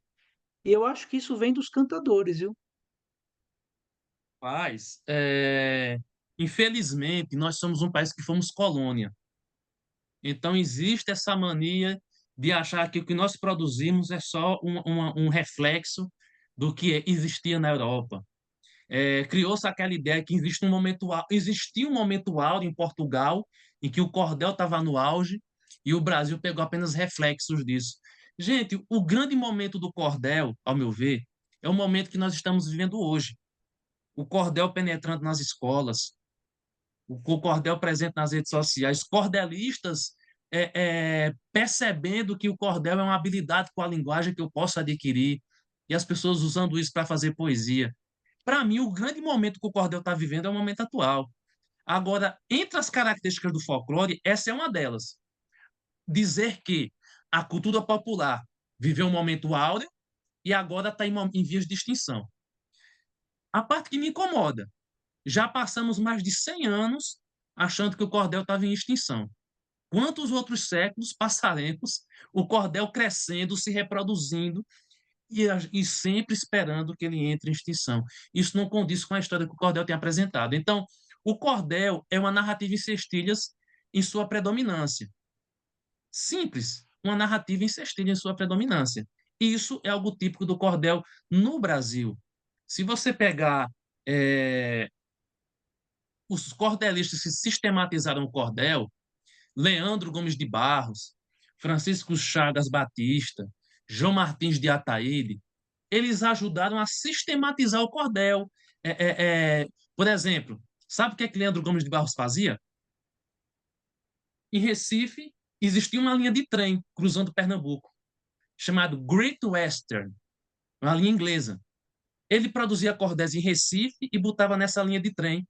E o trem vinha Caruaru, Arco Verde, Serra Talhada, distribuía cordéis por todo o interior de Pernambuco. Aí na Paraíba você tinha João Martins de Ataíde e Francisco Chagas Batista, um em João Pessoa, outro em Campina Grande, outros centros urbanos. Você tinha também cordelista em Juazeiro, onde as pessoas faziam romaria para Padre Cícero. Então, os cordelistas se colocaram em grandes centros urbanos. E de lá o cordel ia se espalhando para revendedores em outros espaços. Com essas estratégias de venda, em poucas décadas, o cordel tomou o Nordeste todinho. Começou a fazer Foi a parte da rotina grande, das ele pessoas. foi a grande, o cordel, eu acho que o cordel e a cantoria, né, foram as duas grandes artes do Nordeste, do sertão, né, poeta? Lembrando que, nesse livro aqui eu deixo claro, todos os primeiros cordelistas tinham uma convivência, quando não familiar, com repentistas. Então, Isso que eu tô compartilharam da falando. estrutura métrica, Mas né? até hoje, Não se é a você mesma pegar, coisa. Se você pegar, não é a mesma coisa, claro, mas se você pegar hoje os cordelistas que seguem a estrutura poética, são aqueles que conhecem a cantoria. Eu sempre desconfiei disso. Eu acho difícil um cordelista que não manja nada de repente fazer um bom cordel. Embora sejam manifestações distintas, claro, um é improvisado, outro é escrito, mas eu acho que tem essa. Eu sempre achei que tinha essa ligação muito forte. Agora, Nogueira, e até quando a gente vai ter assim, por exemplo, na internet e nos livros didáticos e muitos livros de literatura, por exemplo, cordéis que não seguem a estrutura do cordel? Não seguem a rima, a posição de versos, a métrica, e muitas vezes carimbam como cordel, e os cordelistas que sabem disso, lutando e falando, não é assim, gente, é desse jeito. Até quando a gente vai ter, por exemplo, se eu pegar no Google, vou dar um exemplo aqui, só para você seguir o raciocínio. Se eu pegar no Google e colocar exemplos de literatura de cordel, vai aparecer um poema chamado O Poeta e a Roça, do Patativa do Assaré. Vai aparecer um poema do Vaca Estrela e Boi Fubá. E aí esses poemas, eles têm um tipo de rima que não é a mesma que você falou. É um tipo de rima diferente, é aquela tipo de rima Sim, mais parecida com a rima da embolada. E esses poemas, que na verdade são poemas matutos, estão como sinônimos de cordel. Então, a minha pergunta é: até quando a gente vai ter que viver? Porque, por exemplo, eu, como professor de poesia, eu ensino as pessoas a fazerem poesia. Eu queria ensinar a pessoa a ter uma metáfora bacana, contar uma boa história. Eu não queria ficar perdendo tempo em ensinar a rima, a métrica, porque isso é uma bobagem, gente. É um detalhe, né? Você vai fazer o limerick é assim, vai fazer a quadra é assim, vai fazer o cordel é assim. É só forma. A forma não quer dizer absolutamente nada. Eu queria dar saltos maiores, mas eu tenho que ficar falando, ó, gente, olha o que eu tenho que falar. A internet está errada. Olha, o livro didático está errado. O site oficial da literatura de cordel está errado, do colocando os não da poemas Academia matutos. Brasileira de Cordel, muitas vezes. Assim, até quando a gente vai viver isso? É uma dúvida, assim, gostaria muito de saber. Olha, eu acho que essa forma de achar que tudo é cordel, dentro do modelo brasileiro de cordel, é um desrespeito. Por quê? Vamos pegar os outros gêneros literários. Quando numa escola, na aula de produção textual, se vai escrever um conto, não vai ter. Eu não tenho que aprender uma determinada estrutura para escrever um conto. Quando numa escola eu vou escrever, existe uma porrada de gêneros literários de forma fixa. O soneto. Alguém ousa escrever um soneto que não seja com dois quartetos e dois tercetos e dizer que é soneto? Soneto tem dois quartetos e dois tercetos. É um gênero clássico de formas fixas. Ninguém vai ousar escrever uma coisa diferente e dizer que é soneto. Agora, só o cordel que não pode ter formas fixas. Só o cordel que eu posso escrever de todo jeito e dizer que é cordel. Então, é uma falta de respeito, porque o soneto tem formas fixas, eu tenho que aprender que tem dois quartetos e dois tercetos, e ninguém nunca questionou isso. Então, por que é que o cordel tem formas fixas e eu questiono? Que não pode ser em sextilha, que não pode ter métrica, e vira aquela bagunça. Exatamente porque veio dos meus populares. Se essa narrativa em E sextilhas fosse nordestinos, né? realmente produzida. Eu vou além. E Se nordestinos essa. também, né? Isso. E Mas dos meios populares nordestinos e sertanejos, né? sabe o que é que me incomoda? É que se essa narrativa em sextilhas realmente tivesse sido produzida na Europa, eu tenho certeza que ela não estava sendo feita de qualquer jeito. Todo mundo estava respeitando a sua estrutura. Desrespeito exatamente porque foi feito no Brasil por gente pobre, em sua maioria negra. Porque se fosse feita pela elite, era. Quer que eu dê um exemplo? Gramática. Quem foi que produziu a gramática? Foi a elite brasileira. Alguém ousa desrespeitar a gramática quando escreve uma redação do Enem? Se quiser uma nota boa? Tem que respeitar as regras e as normas. Então, linguagem, eu posso dar 1 milhão de exemplos de produções escritas, feitas pela elite, que tem normas e que todo mundo respeita. Mas, no Brasil, quando uma coisa é feita pelas classes populares, existe todo um esforço para desvirtuar. Então, eu posso escrever uma história sem rima e sem métrica, com certeza. Eu tenho aqui um livro de Drummond. Aliás, vários livros de Drummond em um volume só. Tem poesias belíssimas de Drummond. muitas com rima e com métrica também, só que algumas sem rima e sem métrica. Se eu quero escrever uma poesia assim, eu escrevo, não tem problema nenhum. Mas eu não posso dizer que é cordel, porque em sua tradição, o cordel é uma coisa totalmente diferente disso. Então, por exemplo, o gênero carta, o gênero conto, o gênero romance, enfim, existe uma porrada de gêneros literários e todo gênero literário tem suas características. Por que é que somente no cordel existe um esforço tão grande, mais de 100 anos produzido em cestilhas, e muitas pessoas não querem fazer um esforço para aprender essas cestilhas, para pesquisar, quer escrever de todo jeito. Então, eu acho um desrespeito com toda a tradição que o cordel tem. Isso tem que ser respeitado. Eu tenho certeza que numa cantoria pé de parede, se um violeiro for cantar sem rima e sem métrica, ninguém vai deixar ele nem pegar na Vão viola tirar. mais. É. Então, mas É isso é uma verdade. coisa interessante. Olha, eu estou pensando bastante nisso. Eu tenho uma teoria, poeta, e é uma especulação. Eu não sou que nem você. Eu não fico buscando muito.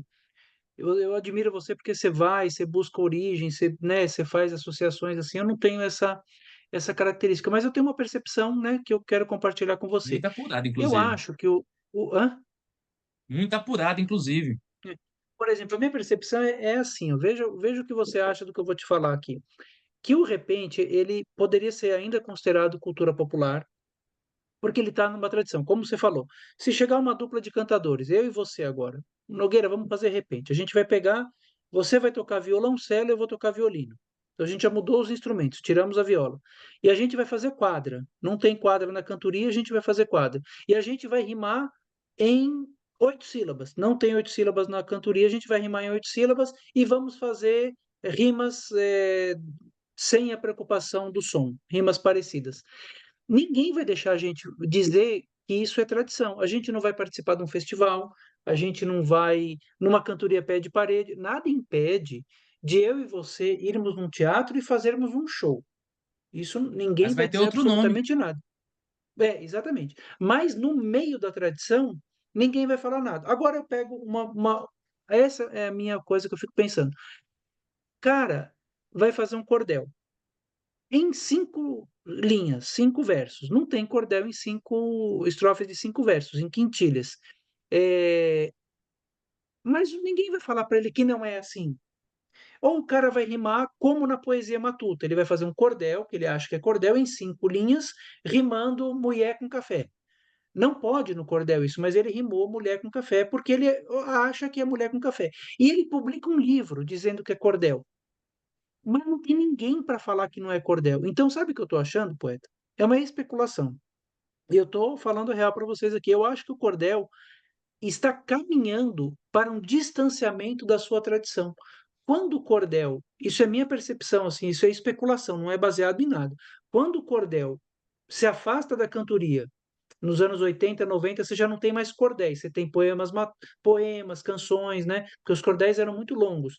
70, 80, 90, o cordel se afastou da cantoria. Aí o cordel passou por aquele declínio, né, nos anos 90. Quando ele ressurge nos anos 2000, que tem um evento no Sesc, aquele grande evento que reuniu poetas do Brasil inteiro, eu estava lá, por sinal, né, nos anos 2000, 100 anos de cordel, o cordel já renasce fora da cantoria, já renasce na escola, já renasce nas universidades, já renasce Isso. nos meios intelectuais.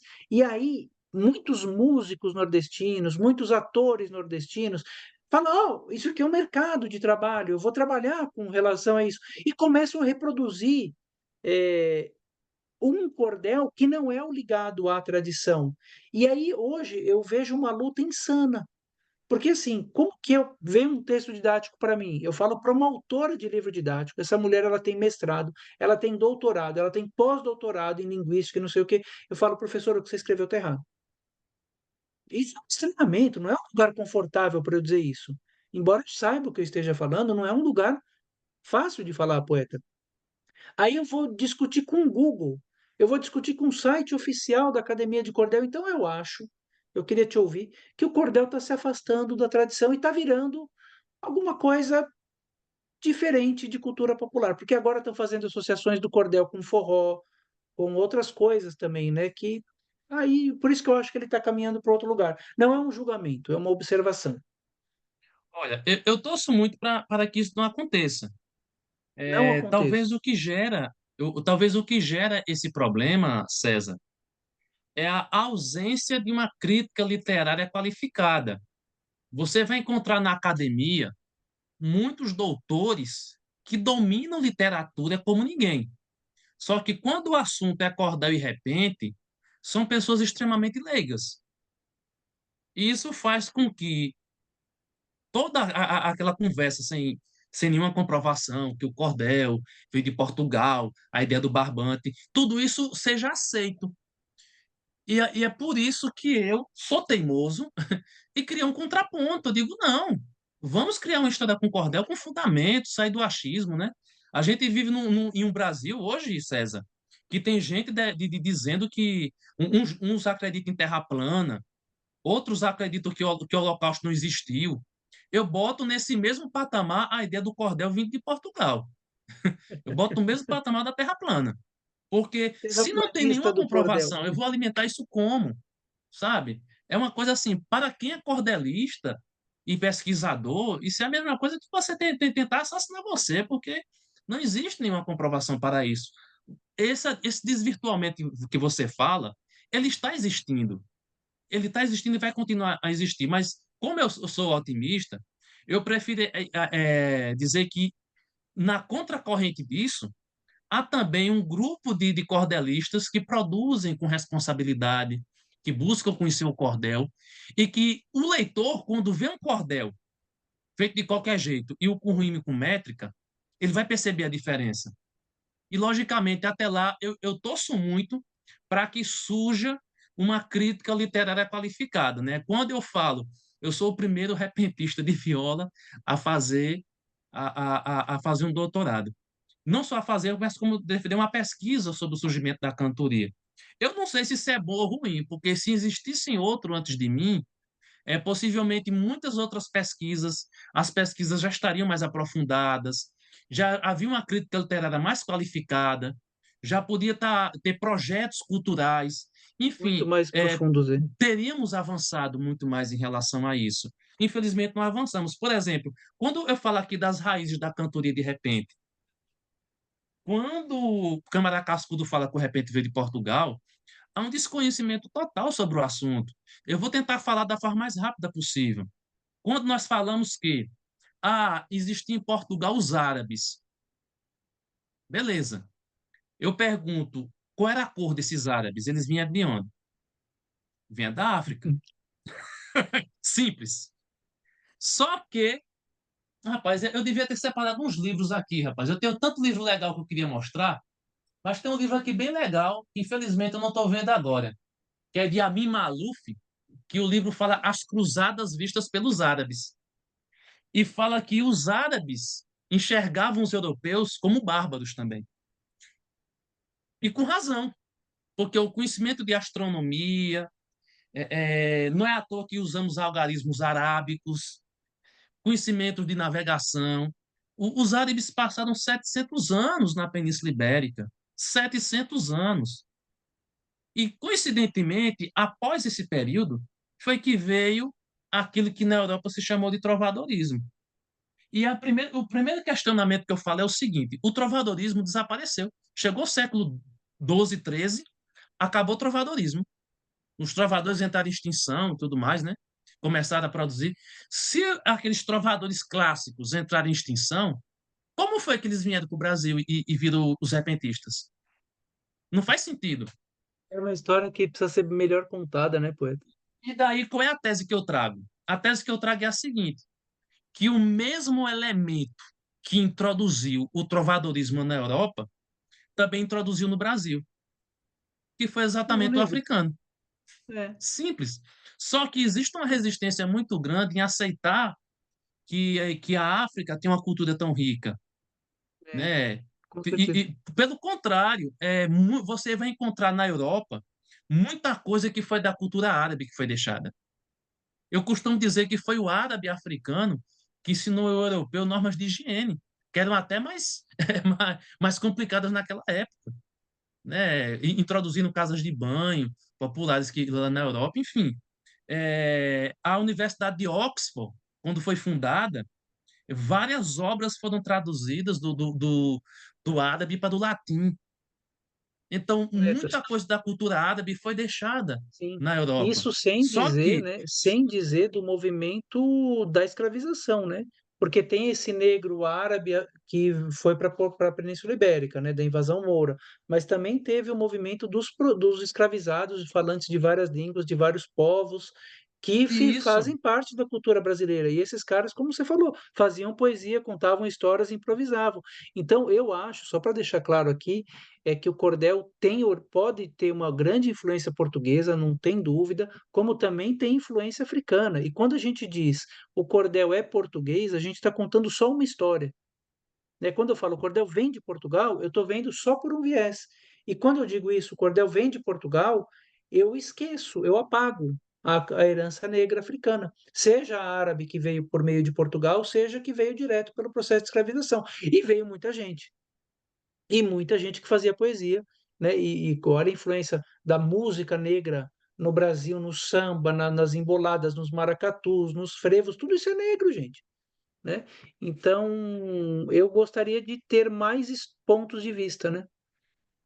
com certeza, com certeza. E exatamente pensando nisso, que eu produzi essa pesquisa e, e não é que no início eu queria provar isso, porque uma pesquisa científica, a gente não começa dizendo assim, eu acho que o cordel Quero tem provar uma isso. É. afrodescendência e eu vou provar. Não. Eu Sim. fui analisando as fontes e as fontes me mostraram esse resultado. Foi o resultado que a pesquisa me mostrou. Que tivesse mostrado outra coisa, eu teria dito também, sem problema nenhum. Nós estamos falando a língua portuguesa. O nosso idioma tem uma influência muito grande. Falamos a língua portuguesa. Então, logicamente, que tem muita coisa portuguesa em nossa cultura. Agora, voltando a uma coisa que eu tinha falado, vamos pegar o exemplo do sertão de Pernambuco. Câmara Cascudo fala do sertanejo, é, e esse sertanejo parece que brotou da terra, sabe? Parece que você foi feito batata. Esse sertanejo veio do nada. O homem sertanejo. E aí, quando você vai estudar um pouco como se deu o povoamento do sertão de Pernambuco, que é aquela região do Pajeú, que está cheia de repentistas, né? Berço da cantoria, né? É o berço Pulando, disso isso, pulando tudo para o é. sertão da Paraíba, aquela coisa toda. Segundo a historiografia, houve dois processos de povoamento, que se chama sertão de dentro e sertão de fora. Sertão de dentro pelo Rio São Francisco e sertão de fora vindo do litoral. Por quê? No litoral existia plantação de cana. O Brasil é um grande produtor de cana-de-açúcar. Faz algum sentido para você o criar gado perto de cana-de-açúcar? Só vai dar prejuízo. Não. Uma hora o gado vai se soltar, vai estragar a cana. Não dá certo criar gado perto de cana-de-açúcar. Vai ocupar uma terra, um espaço de terra que com cana-de-açúcar eu vou lucrar muito mais. Então, o que foi que os senhores da Casa Grande fizeram? O dono da Casa Grande ia sair de Recife e morar no sertão desabitado? Seco? Não iria. Então, o que é que ele fazia? Ele mandava um negro de confiança criar gado no sertão. E esse negro de confiança, e isso é dito por um geógrafo que, fora Milton Santos, talvez esteja entre os grandes geógrafos do Brasil, que é Manuel Corrêa de Andrade. Quando ele fala, ele traz um estudo muito bom provando isso. E esses negros que vieram para o sertão criar gado e faziam uma coisa que até hoje, para quem mora no interior, aí desiste, que se chama criar de meia. O que seria criar de meia? Digamos que César Obeide tem uma vaca, só que ele não tem tempo de cuidar dessa vaca. Ele me dá essa vaca e eu fico cuidando dessa vaca. Quando a vaca tem os bezerros, os filhotes são divididos para mim e para você. Esse hábito de criar de meia, que ainda existe em muitos cantos nas zonas rurais, pelo Nordeste afora, era exatamente o trato que era feito entre o dono da Casa Grande e o negro de confiança, que vinha criar gado no sertão. Quando você olha para o sertão de Pernambuco, existem outros. Fora esse estudo de Manuel Corrêa de Andrade, comprovado, existem resquícios da cultura negra e também indígena. Existe, por exemplo, a cultura do couro. você vai ver o uso de cama de couro, chapéu de couro, gibão, a camisa de couro que chama de gibão, né? A alpercata de couro. Isso não é europeu, é africano, né? É uma técnica africana, e não somente isso, a curtição de couro, para curtir o couro, eles usavam óleo de mamona. Tanto que as grandes plantações de mamona que foram feitas no Nordeste para curtir couro, foi algo feito exatamente depois que o africano se implantou aqui. A cultura do couro é um grande exemplo. Utilizava muitas peças de barro, muitas técnicas de criação de gado. Eu posso trazer também, até em outras regiões do Brasil, como por exemplo, em Minas Gerais, fugindo um pouco do assunto, mas falando da influência do negro que está invisível. A partir do século XVII, começou a haver uma grande exploração do ouro em Minas Gerais. Mas o que não falam é que o domínio das técnicas de extração do ouro, quem tinha era o negro. As técnicas da metalurgia, a metalúrgica africana sempre foi mais avançada do que a Europa, por muitos séculos. E as técnicas eram o negro quem dominava. Se você pegar Alfredo Bossi na obra Dialética da Colonização, quando você sabe o que é que ele diz? Quem dominava as técnicas de plantio de cana-de-açúcar era o negro, não era o português. E o português ficava anotando a forma como o negro trabalhava no plantio de açúcar. Mas, segundo os documentos de Alfredo Bossi, sabe como é que o português anotava? Quando o negro pegava a cana e cortava a cana, ele não escrevia o negro está cortando a cana. Ele escrevia o seguinte: corta-se a cana. Sujeito indefinido. Ele não dizia o negro está colocando a cana para moer. Ele dizia a cana está sendo moída, mas omitia quem estava fazendo aquilo. E assim foi com diversas técnicas e conhecimentos que foram trazidos pelos negros para cá. Ô Nogueira, você sabe que tem uma coisa na cantoria, a gente já trocou uma ideia com isso, né? Na cantoria e no cordel, tem algumas referências bem diretas a isso, né? Por exemplo, tem um mote que hoje eles não cantam muito, né? Mas sempre teve mote que é nesse Brasil de mãe preta, de caboclo e pai João. Mote, Isso, para quem não sabe, são as duas últimas linhas de uma décima, né? Décima é uma estrofe de 10 versos, e o mote é aquele verso, aqueles dois versos que vão se repetir em todas as estrofes. Então, os poetas improvisam 8 versos e terminam nesse Brasil de Mãe Preta, de Caboclo e Pai João, que são referências às entidades da Umbanda, ou das quimbandas, dos sambas, né, que a gente sempre teve. Isso estava na cantoria. Tem uma outra modalidade da cantoria que eu gosto muito de terminar cordel assim, chamado Adeus até outro dia. É um mote de uma linha só, chama Adeus até outro dia, que você improvisa 9 versos, né? Geralmente falando no final dessa apresentação, terminando com Adeus até outro dia. Isso está nos pontos de Umbanda. Quando você quer exatamente. agradecer aquelas entidades, você fala adeus até outro dia. Isso é uma influência negra total, entre tantos outros exemplos que o Nogueira dá no livro dele, né? Ou seja, eu estou dizendo aqui exemplos mais específicos da cultura, né? Você falando aqui, eu tentando encontrar alguns livros aqui para mostrar para vocês, que ajudar bastante nessa discussão aqui. Mas, assim, leia o Manuel Corrêa de Andrade. Manuel Corrêa de Andrade ele tem um estudo muito bom falando sobre essa questão do negro que penetrou em Pernambuco. Porque, por muito tempo, foi escrito uma história onde tudo foi feito pelo português, tudo foi feito pelo europeu. E a nova historiografia ela vem mostrando que a coisa não é bem assim. Então é importante que nós avancemos um pouco. E, lógico, o que é que mais existe na academia? O poder de questionamento. A partir do momento que eu fico só repetindo informação, eu não sou uma cabeça pensante, eu sou um papagaio. Então é importante eu começar a pensar e questionar. Questione, inclusive, o que eu estou falando. Procure saber se faz sentido. Procure ver outras fontes. Temos que aprender a questionar, porque educação é isso. É quando você questiona. Quando você tem, por exemplo, uma reforma no ensino médio que quis diminuir aulas de história e de filosofia, queria exatamente só produzir mão de obra e criar uma educação que tirasse das pessoas o poder de questionamento. Porque a verdadeira educação faz isso, faz você aprender a questionar. A verdade, e isso é nesse momento que o conhecimento liberta. Se você me permite, César, já que estava falando em mote, eu queria dar um exemplo de um mote aqui que eu Vamos. escrevi. Já para as E vamos, pessoas. vamos só organizar para a gente encerrar também, que senão então, vamos ficar aqui. A Mônica Nascimento vai brigar comigo depois. Ela vai mandar uma mensagem: César Obeide, você é um tormento. Me devolva o Nogueira Neto. Sou a Mônica Nascimento. Olhe, tem um mote que eu escrevi que é o mote em 10. E o mote dizia assim: não se muda a história do Brasil sem mudar o contexto da escrita. Que eu acho É. que esse Quando ele mote, fala tanto mote em que na 10, gente, minha. só para vocês entenderem, quando ele Claro, fala mote em 10 significa são dois versos de 10 sílabas poéticas. A gente viu na aula ontem, né? sim, sim.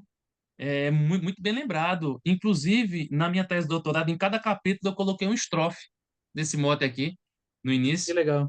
que diz o seguinte: o Brasil, quando exibe seus plantéis, mostra como camufla sua história.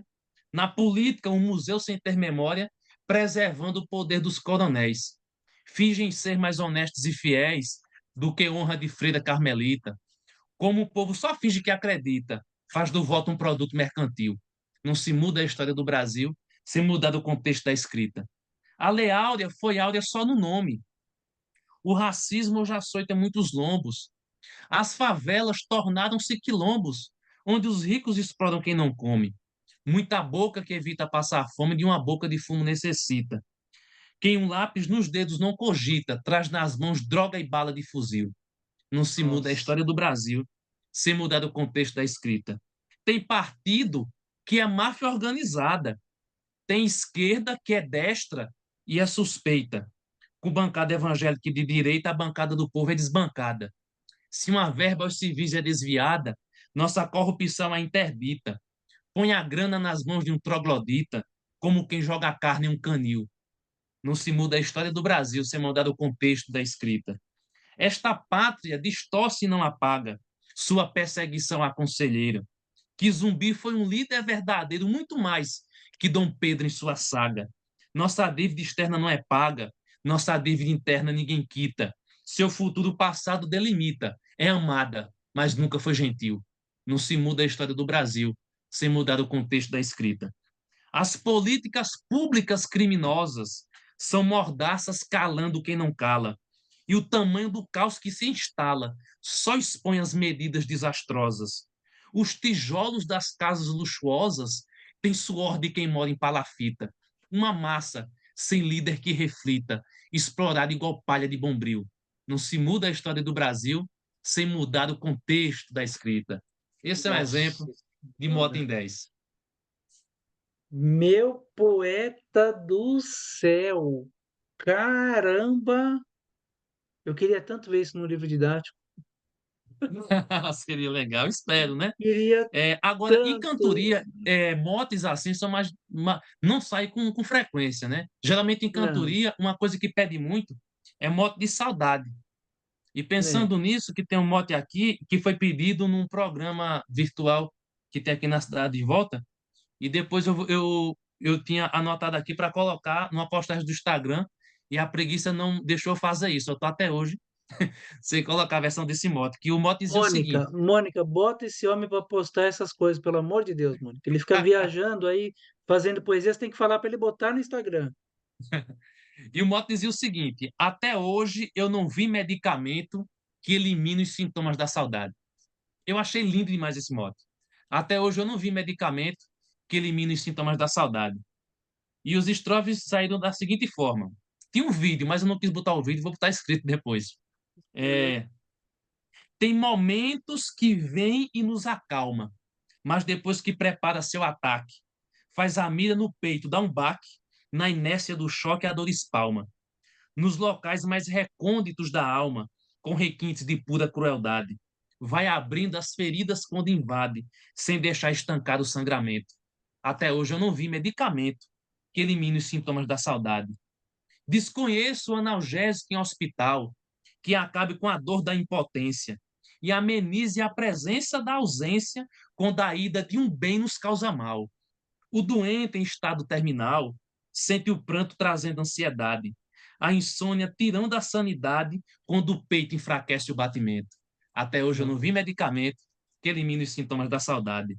Há quem busque no bar a esperança, contra o vírus mortal que aterroriza, para ver se o álcool esteriliza as paredes manchadas da lembrança. Cada gole provoca uma mudança que não dá ao seu dono imunidade. O efeito demonstra brevidade e a ressaca reabre o ferimento. Até hoje eu não vi medicamento que elimine os sintomas da saudade. Não tem antibiótico nem feitiço para regenerar quem se afasta, pois a corda do amor que se desgasta rompe em cima do próximo compromisso. Quem amou e sofreu conhece isso, ficar preso nas mãos da liberdade. Num momento de sensibilidade, até mesmo um carinho é violento. Até hoje eu não vi medicamento que elimine os sintomas da saudade. Para mim, a saudade veio após, só a ida por uma causa fútil. Só nos sonhos, de forma quase inútil, minha voz ganha vez na sua voz. Profanei o seu corpo e meus lençóis num pecado despido de maldade. Hoje a fome de tanta intimidade multiplica as angústias que alimento. Até hoje eu não vi Nossa, medicamento que elimine os sintomas da saudade. Então, para quem ainda não nossa conhecia o conceito de senhora. mote, mote é isso. As pessoas fazem um, duas frases, né? Só um E a minutinho, poeta. partir Você é dessas duas muito frases, poeta. É as muito pessoas vão poeta, poeta. desenvolvendo as Muito estrofes, poeta.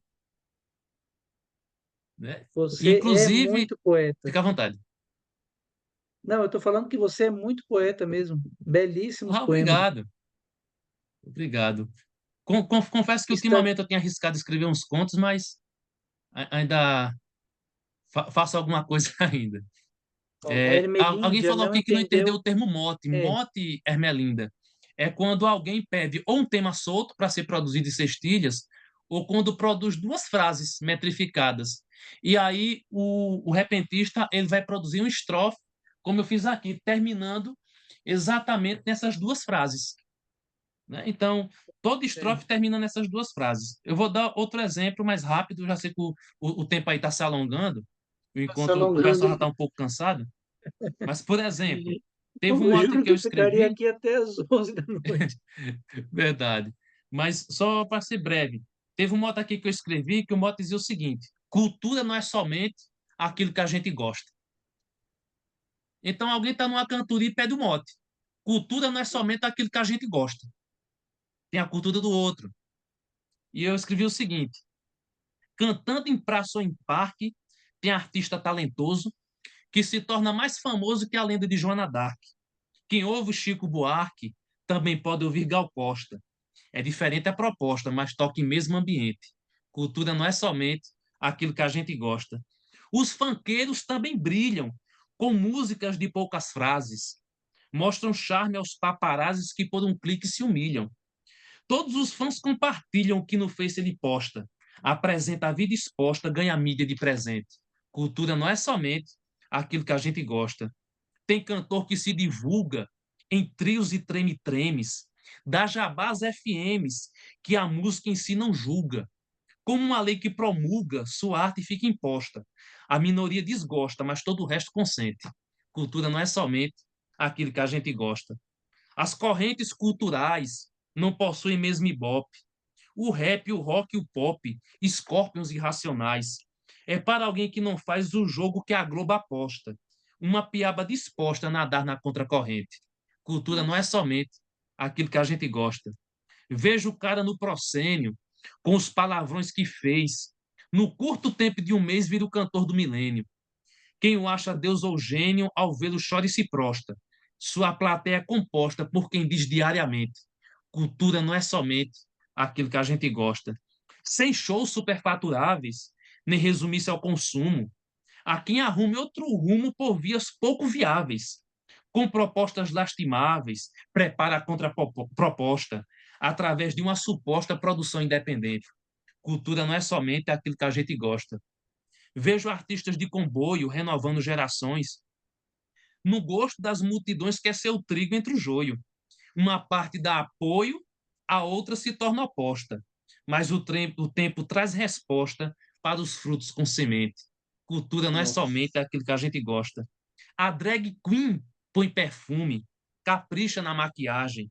Ela assume um personagem de um mundo que não se assume. Quem tem inveja ou ciúme diz que a roupa é descomposta. Se no glitter dela encosta, sai com brilho até no dente. Cultura não é somente aquilo que a gente gosta. Já que Meu estamos no final Deus da do céu. conversa, queria concluir com essa mensagem. Muito bom, poeta. Muito bom. Gente, olha, eu assim, tô sem palavras, Nogueira. Sem palavras. Já acho que é a segunda ou terceira vez que eu converso com você e cada vez eu aprendo mais. Eu quero dizer assim, de verdade, que a tua pesquisa ela fundamenta muito a minha fala, sabe? De verdade, você é um talento assim incrível e que tem uma humildade que não é muito comum no meio acadêmico, nem no meio poético. Quer falar assim, se eu tiver errado, eu vou mudar. E eu também falo isso, né? Eu não quero fazer como Câmara Cascudo, que viu uma coisa, escreveu uma coisa, viu outra e não reescreveu. Eu quero dizer que se eu tiver errado, eu quero mudar, e como você falou, porque a gente está a serviço da cultura, né? Então, muito obrigado. Obrigado de verdade. Eu vou disponibilizar essa aula. Tudo bem da gente pôr ela pública, porque eu acho que isso aqui é um Com registro certeza. histórico e que mais pessoas possam ver isso. É, é isso, gente. Obrigado a todo mundo. Nogueira, as palavras finais, se você quiser terminar com um poema. Eu, assim, Claro. sou grato demais. Muito obrigado. Olha, eu queria agradecer mais uma vez, César, e dizer que o aprendizado é mútuo. Muito bom dialogar com quem tem pensamentos afins. Agradecer a todas as pessoas que participaram, independente se você concorda ou não concorda com as minhas propostas. A única coisa que eu peço é isso: você não tem a obrigação de concordar comigo. Mas quem quiser se aprofundar nesse assunto, eu peço que faça uma leitura das minhas pesquisas, dos meus artigos. Se você colocar no Google as afrodescendências na cantoria de repente, vai ter um artigo lá disponível gratuitamente para quem não quiser O adquirir o livro livro, agora. E né? faça a leitura. Após E a tem o livro leitura, também, né? pronto, o livro, exatamente. E após a Porque senão leitura, fica você só um debate. não, exatamente, exatamente. Fazer a leitura do livro e vendo a pesquisa depois, você pensa, ó, isso que aquela pessoa está falando, que aquele cara está falando, faz algum sentido? Então, É. assim, eu agradeço de coração essa paciência de vocês de ver esse bate-papo e concluir com a cestilha, que diz o seguinte: somos feitos de momentos, uns tristes, outros felizes.